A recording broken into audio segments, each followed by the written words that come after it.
অল্প একটু শুকনো মরিচ সবসময় রাখি আমি, অল্প করে ধুয়ে এনে শুকিয়ে, কারণ সবসময় কাঁচামরিচটা ঘরে থাকে না, কারণ একসঙ্গে বেশি করে আনলে নষ্ট হয়ে যায়।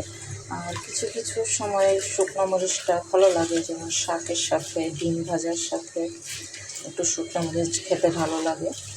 এই জন্য আমি অল্প কিছু শুকনো মরিচ ধুয়ে শুকায় রাখি। আর যেটা রান্নার জন্য করি সেটা একসাথে বেশি করে এনে ওটা আর ধুই না, কারণ 1 কেজি 2 কেজি মরিচ ধুয়ে শুকানোটা অনেক কঠিন। এই জন্য ওইটা ভালো করে কাপড় দিয়ে কয়েকবার মুছে তারপরে ফাঁকি করে আনি। আর এমনিতেই টুকটাক ভর্তা ভাজির সাথে অল্প করে এনে ধুয়ে শুকায় রাখি। আর এই যে তেজপাতাটাও আমি ধুয়ে রাখি, অন্যান্য গরম মশলাগুলোও ধুই। আর এবার শুধু এই 2টা জিনিস শেষ হয়েছিল, এই 2টা জিনিসই নিয়ে আসলাম।